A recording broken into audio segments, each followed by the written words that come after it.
আসসালামু আলাইকুম। SR blog থেকে আজকে আপনাদের জন্য নিয়ে হাজির হলাম ভীষণ মজাদার একটি ঠান্ডা ঠান্ডা নাস্তার আইটেম।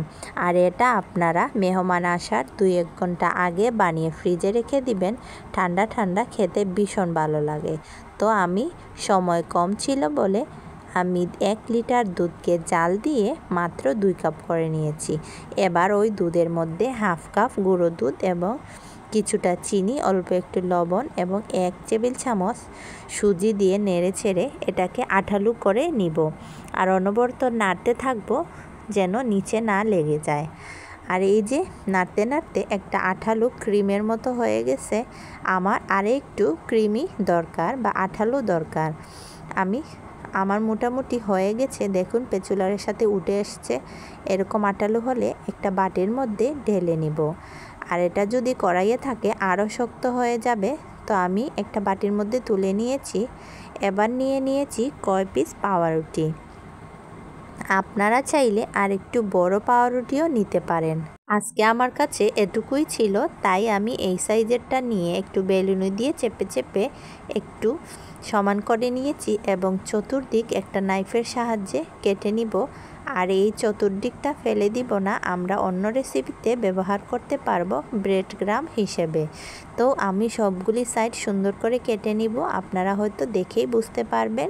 আর যদি পাউরুটি আরেকটু বড় হয় তাহলে আরও সুন্দর হয়, রোল করাটাও ভালো হয়, খেতেও ভালো লাগে। যাই হোক, আমার সবগুলি হয়ে গেছে, দেখুন কিভাবে হয়েছে।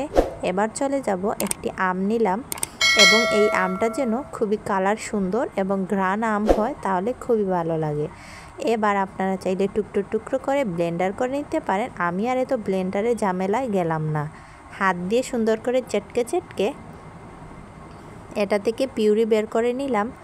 এখন একটা ছাঁকনির সাহায্যে ছেঁকে নিয়ে শুধু পিউরিটিকে নিয়ে নিব, তাহলে মুখে কোনো আঁশ বাঁধবে না বা আঁশ লাগবে না।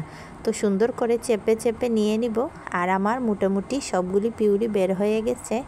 এবার এটা এক সাইডে রেখে দিব।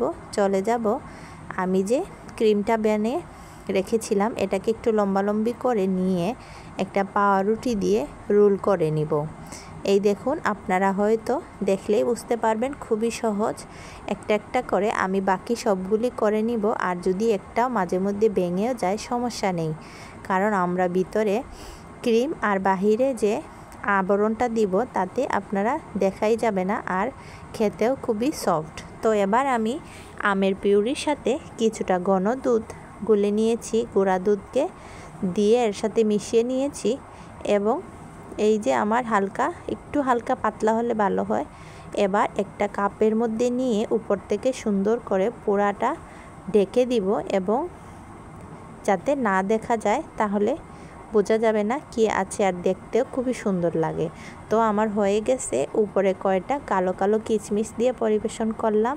আর ভীষণ মজাদার। যদি ভালো লাগে প্লিজ একদিন বানাবেন, আর আমার ভিডিওটা প্লিজ শেয়ার করবেন।